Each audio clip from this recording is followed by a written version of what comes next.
So we're going to go through some vocabulary first, and then do some grammar, and that's it for today. Like, not much to do today.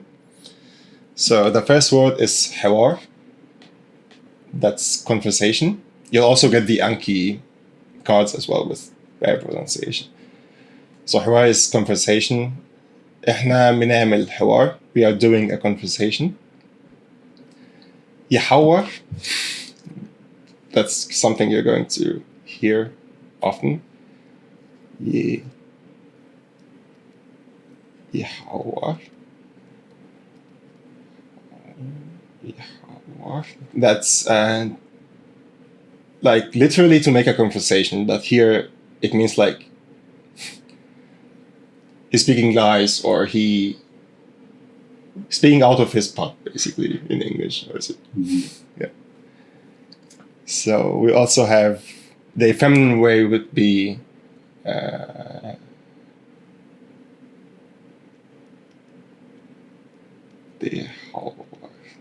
like the T makes it feminine. So hey, yeah, bit, how are,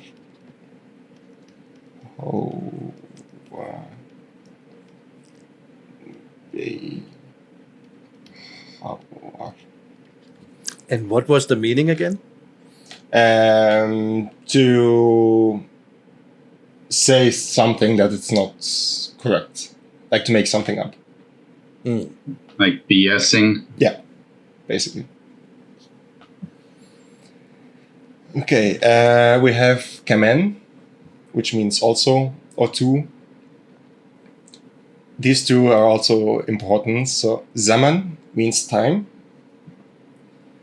and zaman means a long time ago. Or like I say, zaman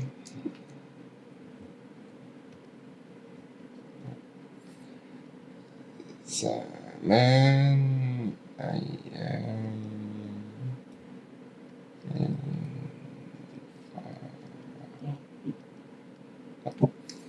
like in the past, in the days of the pharaohs, for example. That's a sentence you will hear sometimes. Makan is place. Just to have some fun. Zamakan is space-time. Just did basically the same thing English did, but like took it a step too far. So the interesting thing there, the schwa between the M and the K is not written, but you have to know to say it. So it's Zammekan, not Zamkan. Yeah. Exactly. لكن is but. طبعا, of course. Some places in Egypt, because it's in the lesson, so you'll do it quite quickly. So the important parts of Egypt, القاهرة, Cairo, Port Said. Not the important parts of Egypt, that the other parts are not important. Because this is recorded and I want to go on the record and say, like, this is other parts. If you're not from Egypt, probably you're going to need these words. Suez. This should be an E. Suez. Suez. El Fayoum. Ain Shams. That would be like Ain Shams, or the historical Heliopolis is there. There is a place in Cairo called Heliopolis, but that was built like 200 years ago. Aswan, the same. Bahira is a place in Egypt. That's where you get the Boharic name from.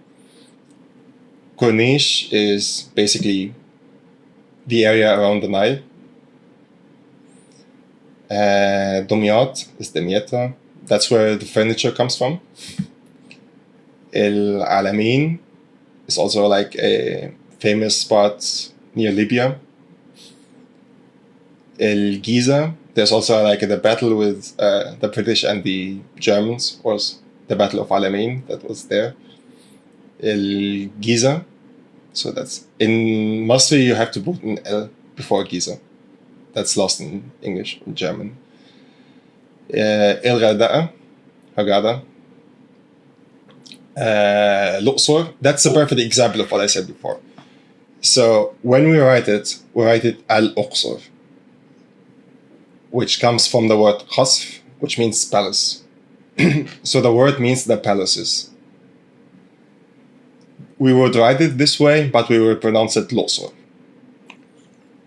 My own conspiracy theory is when Europeans came to Egypt, the locals were calling it Luqsor, so the English version of the word is closer to the local version and not the MSA version, how it's written. In Ma'adi, that's where the Ma'adi civilization, for example, was there, or Ma'adi culture. Also in Cairo. Jabal Musa in Sinai, that's Mount Sinai. I think it's called in English, not Mount Moses.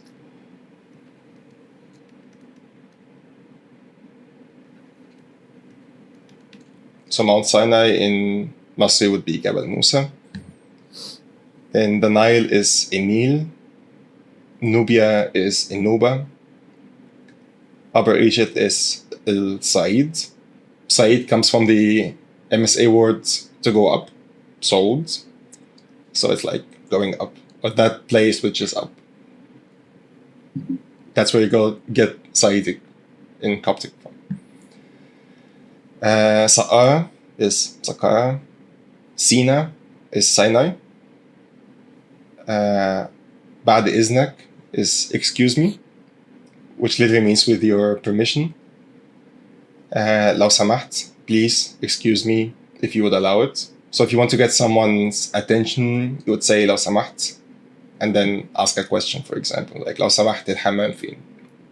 Excuse me, where's the bathroom? Ba'd iznak, you could use it also like as excuse me, I want to pass, like get out of the way in polite way. Argook also means please, but it's more powerful, like I beg you.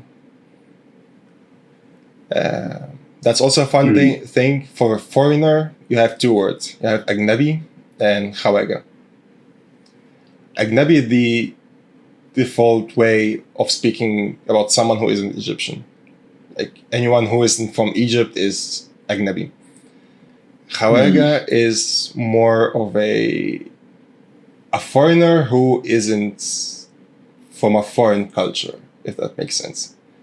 So, for example, the Greeks and Italians were called Khawaga because they are foreign, but like we know them. They are part of the society or cultural context of Egypt. Americans or Europeans will also be called Khawaga because like they are not from Egypt, but in the cultural structure of Egypt, they are not that foreign. We know them well enough. It could also be used like if you have a friend who moved to Egypt and you start calling him Khawaga, that's like the next level before just stop using it altogether and stop calling them a foreigner. Like that's more of like a term of endearment in this case. Another thing which is also like a historical thing that goes with this. In Egyptian art, if you look at it like movies or books or novels or anything like that, in the past you will find that British people always called John, which is, after researching that a bit, apparently it's John Bull, I think was the caricature of like that personified the British Empire, and the Egyptians used it like as a satirical version of like any British person. So you will find any British person in any Egyptian media from the 20th century, for example, more likely than not they're going to be John. And today, if it's an American, they kind of inherited that. So an American character in Egypt today would like either John or Johnny comes out sometimes, but like that's a fun thing that happened. Coffee is ahwa. Like here you can see again, it's written normally. Giddan, very. You'll find like gamid giddan, very strong, which means like that's really cool. I was curious, how does this word relate to the word for grandfather, grandmother? Not really. That's a good question. It comes from the word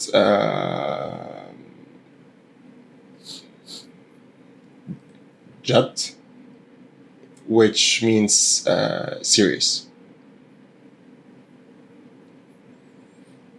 The word for grandfather comes from an older word in MSA that means ancestor. So similar, but not really. The stem word is different for both. That's why they are different. Well, thank you. بتكلم, I speak, I talk. There's not really a difference between speaking and talking. We do it too much. We don't really need to add more words to it. Ginina is garden. Garden. Yeah, German just keeps going out these words. So كويس is good, fine. لغة is language. مش فاهم, I do not understand. It's a verb. But the reason why we say مش فاهم instead of ما فهمتش is that أو ما فهمش, it sounds weird, doesn't work, and also the past tense, it will be very close to the past tense. So it's مش فاهم. How would you say it if you're a woman? مش فاهمة. Hmm. شاطر means clever. Zaki means intelligent or smart. There are also people who are called Zaki. صح means correct. غلط means wrong. يا ترى means I wonder. You can see like, yeah, ترى. ترى here means like to see. So, or you who see, tell me something. Like that's the origin of it. ممكن means possible, maybe, can. You can also use it like may you, like ممكن تسمع. May you listen to me. Good. So, any questions so far, or should we start with the grammar? Get into it. Good. So, one case of the vowel shifts. There are many vowel shifts in general in Masri, the same as with almost all Afro-Asiatic languages. But we won't talk about them all at one point. We'll just have to tackle them one at a time. So here, the first example, we have the vowels I or U or E, O in Masri. So if a word ends with a vowel, like enta or da, the I or U in the first syllable of the next word would just be dropped off. So enta مسافر. Here you have a vowel and you have an I, the E in Masri. So enta مسافر. So the verb itself, if you just use it on its own, it's مسافر. But if I say أنا مسافر, أنت مسافر, the vowel gets completely dropped. You can see some traces of it maybe, depending on who's talking and how they are speaking, but the rule is it's gone. So da minin, from where is that? It becomes damnin. Mini. Damnin. Like you see also, if I'm just removing the da, it's a bit difficult for me to like don't use the vowel. But if I'm saying both words, it comes naturally, like minin, damnin. Good. I'll just keep going, and if you guys have any questions, just interrupt me. So just a quick clarification on that. That's only in speaking. In writing, I mean, I don't even know if these vowels are marked, but in writing, you wouldn't remove the vowel. Yeah, because they're not there anyway. Okay. Makes it easy.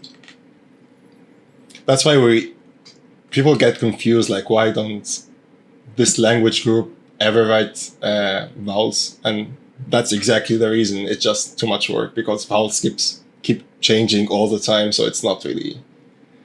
It doesn't make a lot of sense to just write them. If you see a vowel in a word, that means most likely the vowel will never change.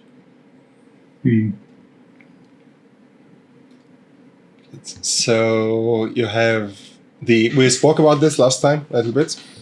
So I have the demonstrative pronouns. So this, these.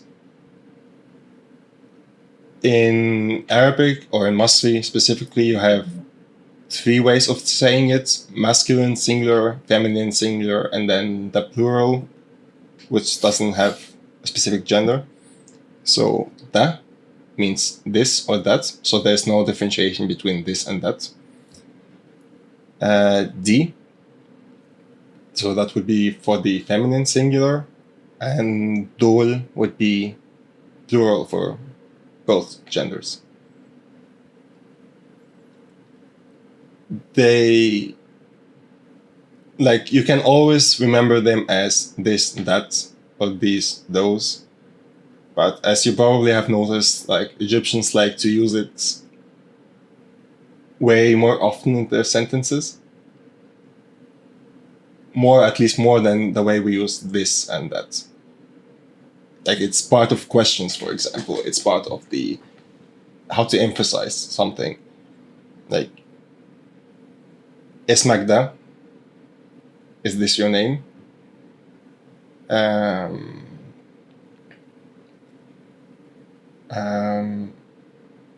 الولد دوت شاطر. This boy is clever. And also, like, shifts in the place in the sentence all the time. Like, there's something you just have to get a feel for it as we go on. Like, here are some examples. For example, if the noun is like if it has an L before it, usually the dol comes after the noun. Like here you have walad, there's no L before it, so da comes before it. This is a boy, da walad. Die bint, this is a boy. This is a girl. Dol sohabi, these are my friends.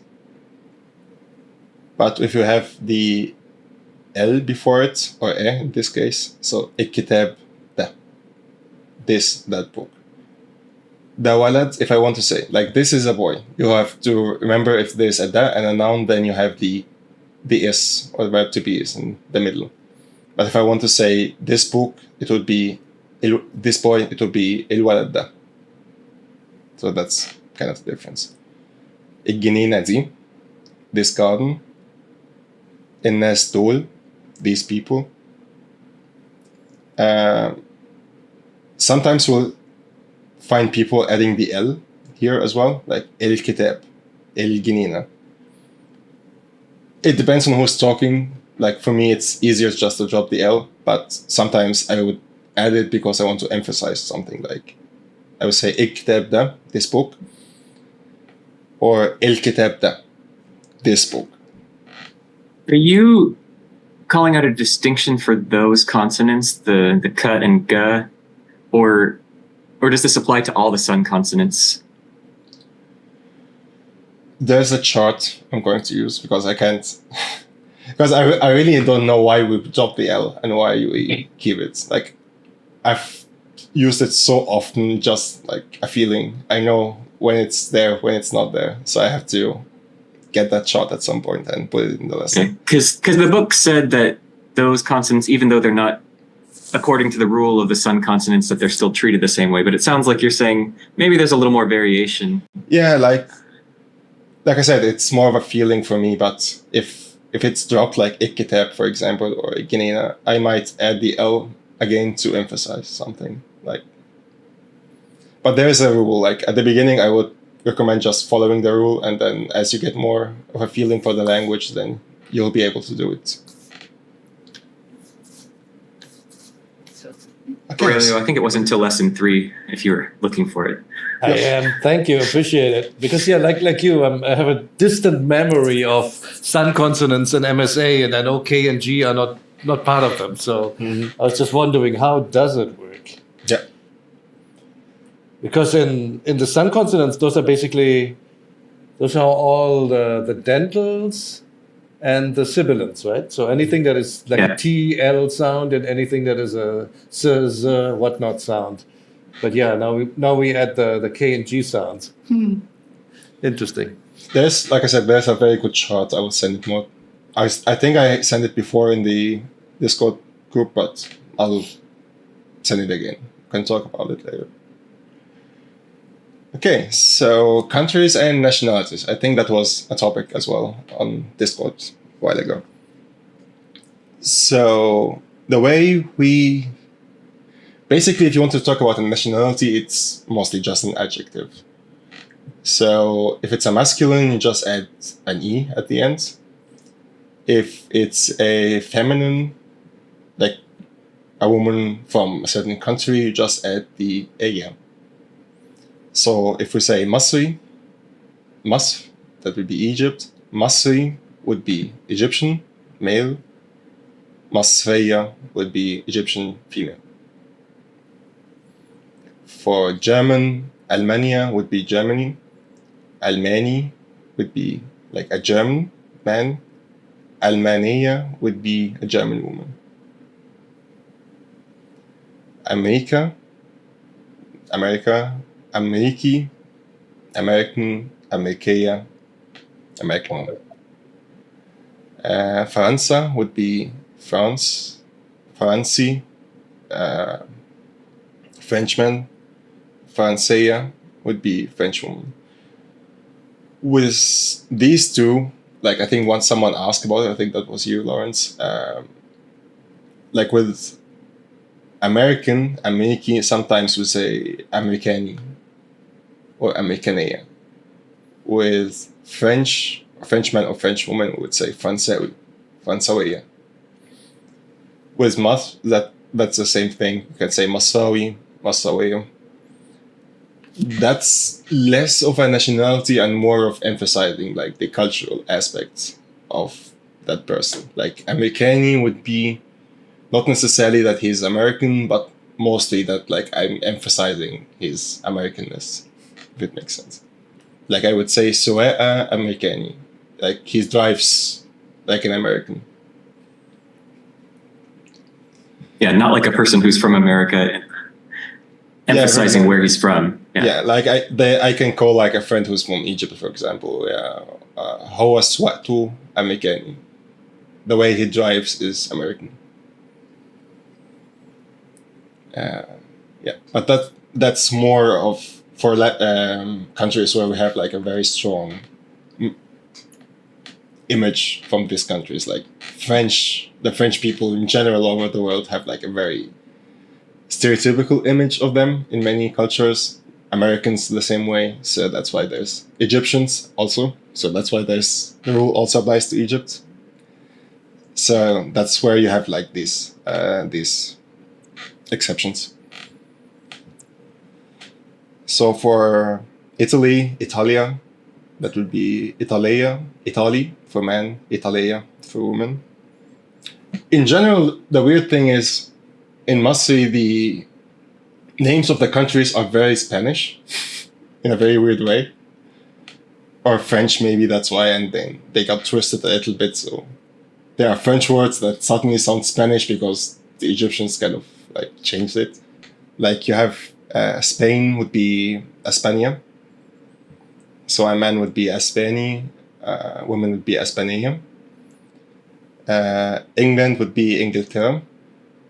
And Inglisi would be a man, Inglisea would be the woman. Britain would be Britannia. Man, Britannia, woman, Britannia. Just to have one country from the region would be like Syria would be Syria. Suri would be a Syrian man. Syria would be a Syrian woman. Good. So a quick question about that, and you might have touched on this already, but can you use these adjective forms as if they were nouns? Yeah. Like in many. Okay. Like El Itali whistle.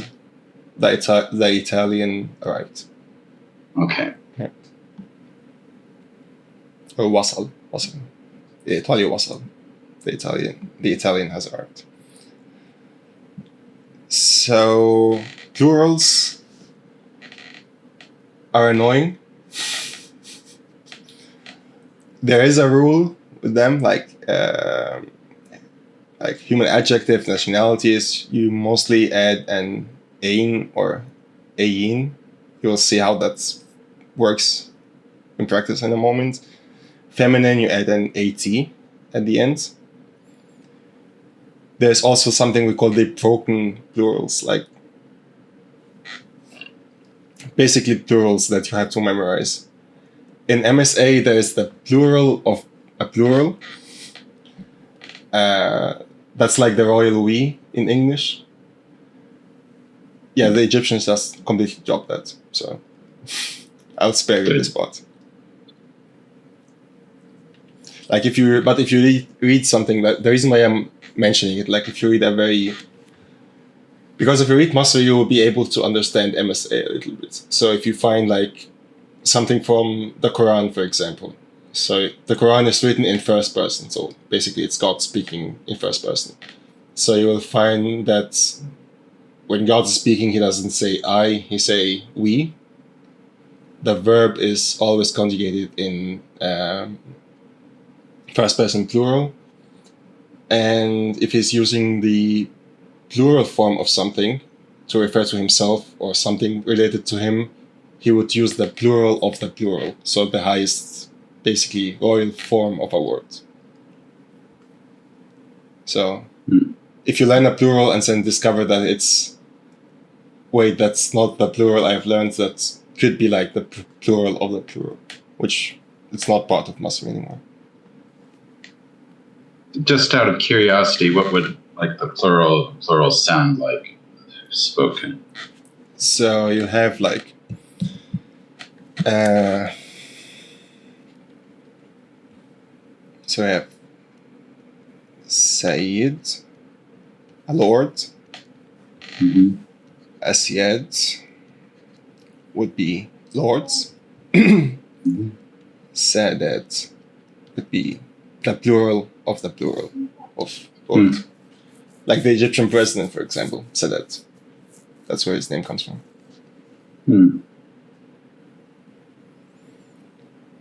Okay, so some examples. Masri or Masr. The one Egyptian would be Masri. A plural form would be Masriyin. And the feminine way of saying it would be Masriyat. Same as with many other languages, like if you have a group of women and just one man, you default to the masculine. Agnabi, foreigner. So a word that you have to memorize. The plural of foreigner would be aganib. Khawaga, like I said, would be khawagat. Ameriki would be American.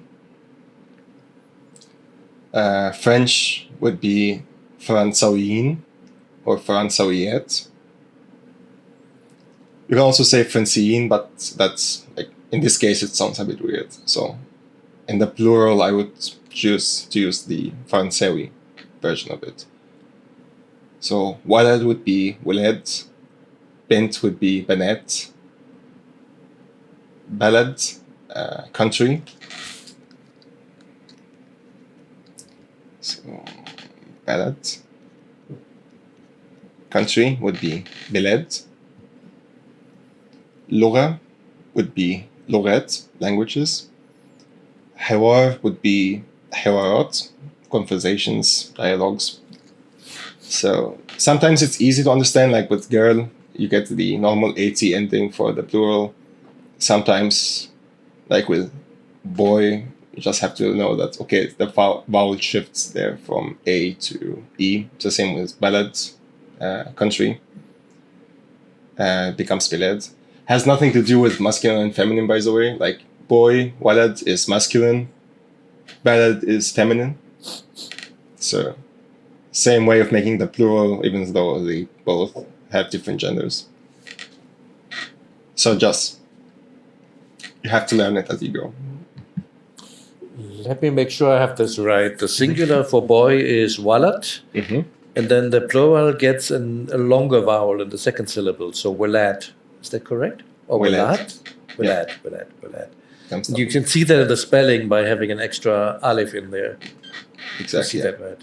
Okay. After the L.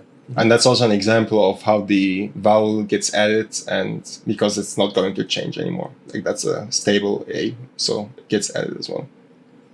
Actually, the same for bint and banat. It also gets an extra aleph if we look over to the... Yes. There it is. So and balad, it gets also an A aleph as well. Lora. Lora ends with actually a tight T at the end. This is how you pronounce it. And that's lorat, not lorat. The A remains unshifted. Yeah. Lorat, so right? You add an A, and then that T reverts back to being a normal T.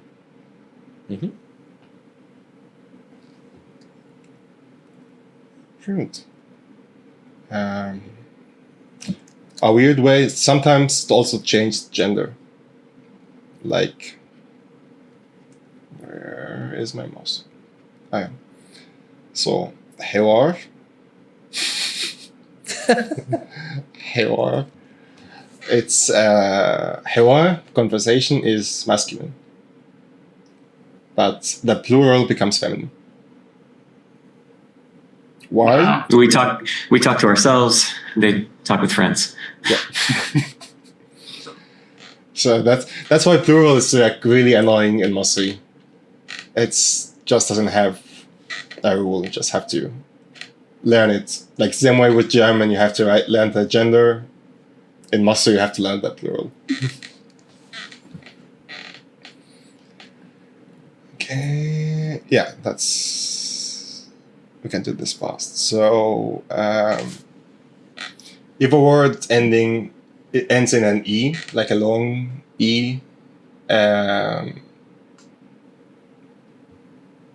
the vowel itself, like let's see, I'll show you to you in the example, that's better than explaining it.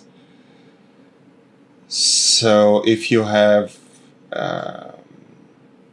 Masri, for example, that ends with an E, if we're going to make it a feminine one, like an Egyptian woman, it would be Masriya. So not Masri, you have the E at the end. It shifts to a shorter vowel, Masriya. Masriyin, Egyptians. Ajnabi, Ajnabiya, foreigner, so the E gets dropped, and you have a shorter vowel. Almani, Almaniya. Almaniyin. But just for emphasis, actually, like, just as an example, but generally Germans would be Alman. But here's an example. Does that make any sense? Yes. Yep. Because I wasn't sure how to explain this, so I thought, okay, let's do it with the example, that's easier. A quick thing, because that's something we talked about last time. So the difference between you guys have 5 minutes? Let me see if Old Egyptian starts today or not. Supposedly yes, but I don't see anybody dial in yet. Give me a quick moment. Where is it? On today? It would just be 5 minutes, because we talked about it before, but because we are recording this, so I want to have it also there as well. So there's the verbs that have like the be, be at the beginning of the verb. So these are like normal present tense verbs. They describe more of a habit or an action that's happening right now. So the structure would be be plus the verb stem. So for example, if I'm saying I eat or I am eating right now, it would be أنا باكل.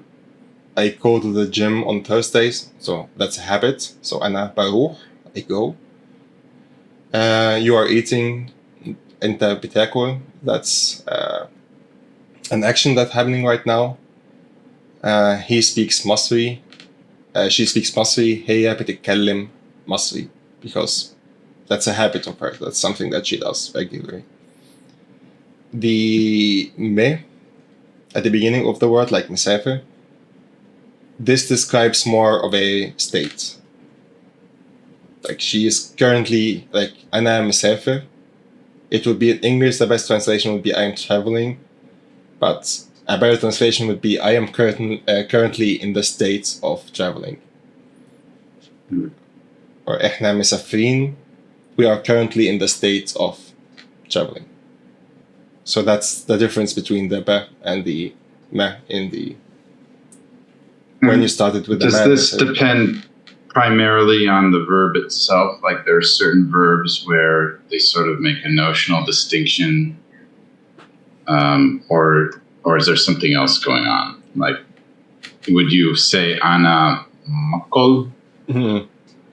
No. It depends on the verb. Like there are verbs that, like eating is you can be in the state of eating. You can be in the state of doing the action of eating. So you basically just do the be. But traveling takes a lot of time. You can be in the state of traveling for a long time. So it makes more sense. هو بيسافر, he has the habit of traveling. But هو مسافر, he is currently in the state of traveling. Mm-hmm. So if you're describing a habit or something that's happening right now, use the be. And if you're describing a state of someone, use the ma. Mm-hmm. I hope this makes more sense than my last explanation, which didn't make any sense. No, it makes sense to me because there's this similar distinction in Hindustani. So that helps. Yeah, very good.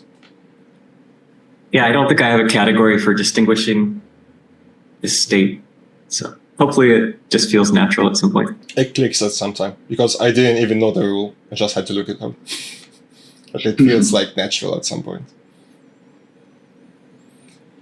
Good. Do you guys have any questions before we call it a day?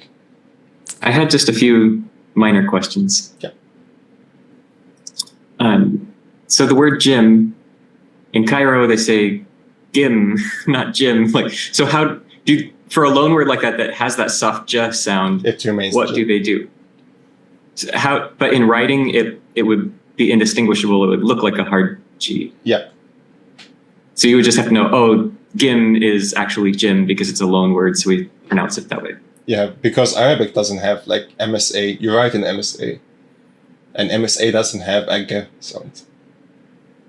So if it's a jim or gim in Arabic writing in abjad, then the assumption is that it has to be j.